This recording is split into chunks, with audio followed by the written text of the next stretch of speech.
Hello guys, welcome to my YouTube channel A. Medical Knowledge. Here we are going to discuss about the route of administration of drug.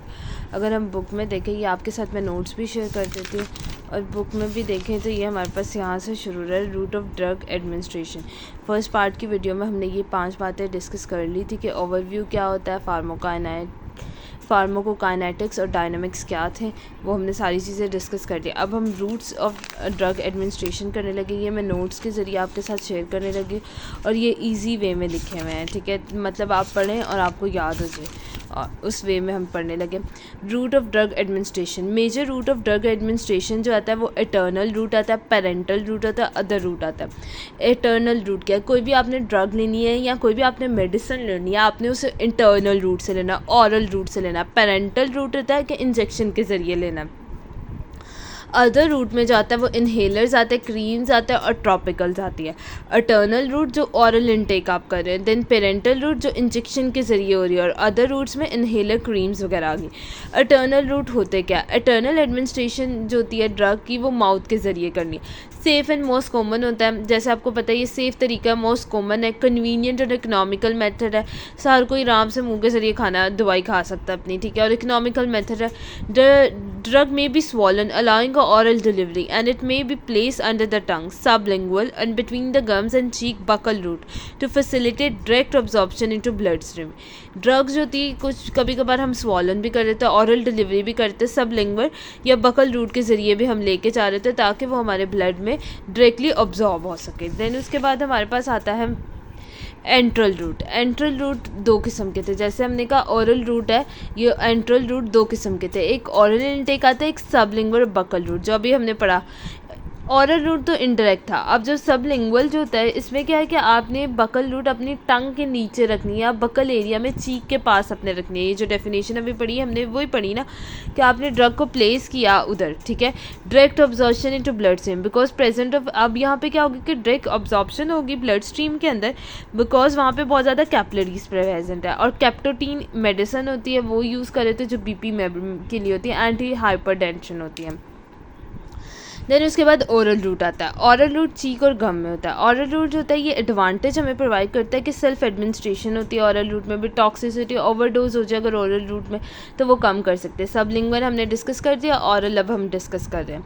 अब हमने oral route का एक सबसे बड़ा important फ़ायदा ये होता है कि यहाँ पे एंटीडोट्स यूज़ कर रहे होते हैं। एंटीडोट्स इज व्हाट इज़ कि आपने कभी ओवरडोज ले ली, ठीक है, आपने ये गोली एक दिन में एक दफ़ा खानी थी, आपने 4 दफ़ा खा ली या 3 दफ़ा या 2 से ज़्यादा खा ली, तो हम अब इसे चारकोल देंगे। पाथवे इन्वॉल्व करता है जिसमें क्या होता है charcoal. However the pathway involve are most complicated and low gastric pH inactive some drug. Low gastric pH होती है वो रिवर्स कर देता है। रिवर्स का मतलब ब्लड में जाने से पहले वो चारकोल जो है वो रिवर्स कर देगा। तो जो पेरिस्टालसिस एक्टिविटी होती है वो एंटी पेरिस्टालसिस एक्टिविटी होगी। जब एंटी पेरिस्टालसिस एक्टिविटी होगी तो वॉमिटिंग इंड्यूस हो जाएगी। एंटीडोट्स की डेफिनेशन देख लेते हैं। एंटीडोट्स केमिकल्स होते हैं जो यूज़ हो रहे थे रिवर्स करने के लिए toxic effect. Anti peristalsis vomiting में होता है। फॉर एग्जांपल स्टमक की pH 2 है, इंटेस्टाइन की 4 है। Wide range of oral preparation is available, ठीक है, काफ़ी ज़्यादा अवेलेबल होती है, ठीक है। अब यहाँ पे देखिए एंट्रिक कोटेड आ गई, ये इंपॉर्टेंट बात है। स्टमक की बात भी मैं आपको आगे जाके बताती हूँ। एंट्रिक कोटेड बात आती है। एंट्रिक का मतलब क्या होता है? पूरी, और कोटिंग कवरिंग होना, ठीक है। अब एंट्रिक कोटिंग जो होती है केमिकल एनवेलप होता है जो प्रोटेक्ट कर रहा होता है ड्रग को from stomach acid and deliver it instead to less acidic intestine where the coating dissolve and release the drug. For example अक्सर औकात आपने कैप्सूल देखा होगा, राइजिक का देखा होगा, तो उस पर कोटिक होती है, ठीक है। वो कोट का क्या मतलब होता है? एंटेरिक कोटिंग जिसे हम कह रहे होते हैं। उसका मतलब ये होता है कि वो जो है जहाँ पे उसकी डेस्टिनेशन है वहाँ पे जाए। क्योंकि फॉर एग्जांपल आप देखें हमारी स्टमक की pH 2 है, ठीक है, और इंटेस्टाइन की pH 6 है, और हम चाहते हैं कि वो एक्टिवेट इंटेस्टाइन में हो, तो वहाँ ये ना हो कि स्टमक में जाके एक्टिवेट हो जाए, तो इसलिए एंटेरिक कोटिंग कर देंगे। हम चाहते हैं कि वो इंटेस्टाइन में स्टमक में एक्टिवेट इंटेस्टाइन में ना हो, तो फिर इस तरह की हम कोटिंग कर रहे होते हैं उसकी, कि उसका एक pH को मद्देनज़र रख के कोटिंग कर रहे होते हैं। अब यहाँ पे देख लें, यहाँ पे राइजिक हो गया, होमेप्राजोन आ गया, ब्लॉक एसिड कर रहे होते हैं। एस्पिरिन डिस्पिरिन आ गया। एंटी एस्पिरिन और डिस्पिरिन जो होता है वो हमारे पास एंटी कोगुलेटिंग के लिए होता है। एस्पिरिन डिस्पिरिन एंटी कोगुलेशन के लिए, ब्लड क्लॉट को डिज़ोल्व करने के लिए। लॉपरीन आ गया, हाइपरटेंशन में यूज़ हो रहा होता है, less prescribe for heart and thin wall. Extended release, अक्सर औकात आप देखते हैं XR लिखा होता है, ER लिखा होता है डॉक्टर की प्रिस्क्रिप्शन पे, तो XR एक्सटेंडेड रिलीज के लिए होता है।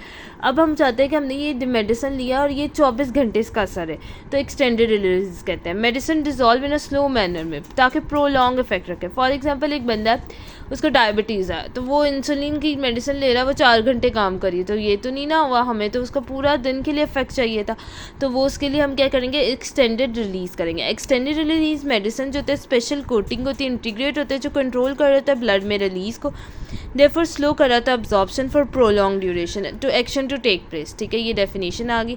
देन इसकी एग्जांपल आती है, एलेप्रोप्रोजोलिन आता है, एंटी डिप्रेशन होता है, फार्मूला एलैप होता है, इसका मेटाफॉर्मिंग आ रहा था, ग्लूकोफेज इसके डायबिटीज़ 2 में दे रहे होता है, जो हमारे पास ब्लड शुगर लेवल को कम कर रहा होता है। ठीक है, देन हमारे पास आता है सबलिंगुअल और बकल रूट।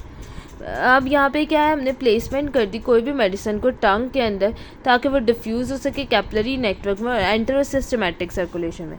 सबलिंगुअल जो होती है वो हमारे पास ED टू एडमिनिस्ट्रेशन होती है, रैपिडली अब्जॉर्प्शन होती है, बाईपास चलता है, फर्स्ट बाईपास उसको पास नहीं करना पड़ता।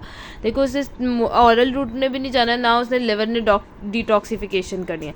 बकल रूट जो होता है ये हमारे सिमिलर टू सबलिंगुअल होता है रूट, और यहाँ पे ड्रग जो होती है वो डायरेक्ट ब्लड स्ट्रीम में जा रही होती है हमारी ड्रग, और नेसेड यूज़ हो रही होती है इसमें। देन उसके बाद हमारे पास कैप्टोटीन आ रहा है, बीटा ब्लॉकर एंटी हाइपरटेंशन के लिए होता है। पेरेंटल रूट जो होता है वो क्या होता है, इंट्रोड्यूस करना होता है सिस्टमैटिक सर्कुलेशन में।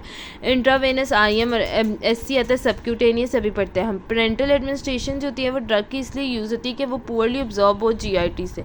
हेपरीन देख लो या इंसुलिन देख लो, तो GIT तो इसको रिमूव कर देगा डाइजेस्ट करके। और पेरेंटल एडमिनिस्ट्रेशन जो होती है ये unable to take oral medicine, कुछ सर्कमस्टांसेस होते हैं जहाँ पे आप ऑरल मेडिसिन नहीं ले सकते, तो वहाँ पे भी हम दे रहे होते हैं। Unconscious for require rapid onset of action, तब दे रहे होते हैं। ये रूट में IV आता है, ICM आता है और IC आता है। IM जो होता है इंट्रामस्कुलर होता है, ये हमेशा इंजेक्शन 90 के एंगल पे लगता है, जबकि IV जो होता है 25 to 30 के एंगल पे लग रहा होता है, और IC 45 के एंगल पे लग रहा होता है।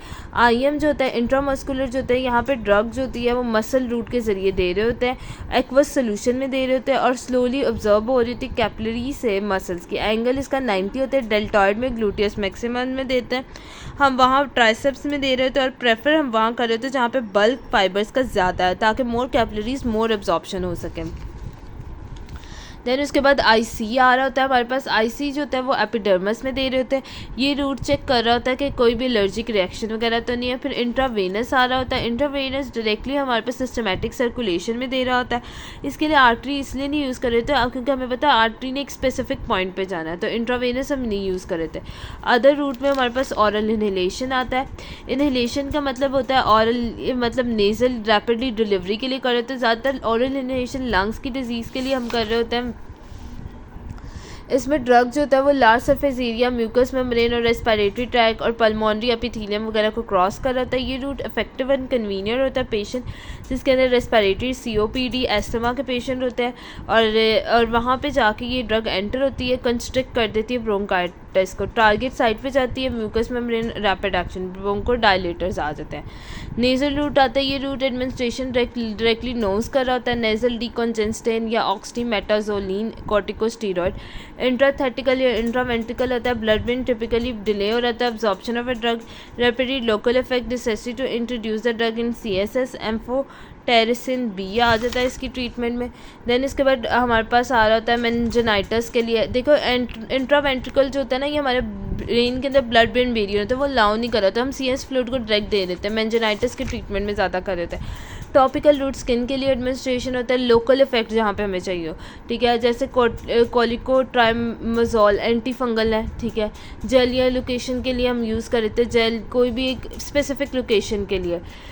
और फिर ट्रांसडर्मल आता है, यहाँ पे क्या होता है, ये route administer systematic effect skin के अंदर यूजुअली ला रहा होता है, और ये पैचेस की फॉर्म में ला रहा होता है। जैसे हार्ट अटैक में ना निट्रोग्लिसिन यूज़ कर रहे होते हैं। ग्रेजुअली ड्रग सिस्टमेटिक सर्कुलेशन में आ रही होती है, ट्रांसडर्मल पैचेस में आ रही होती है, ये भी स्किन के थ्रू ही आ गया। अब रेक्टल रूट जो होता है, ये ड्रग की एडमिनिस्ट्रेशन होती है, एंटर होती है body through rectal region. Enema में रेक्टल लेक्सेटिव लुब्रिकेशन प्रोवाइड करती है, सॉफ्ट होता है, फिर वो बॉडी से रिमूव हो जाता है। Thank you so much.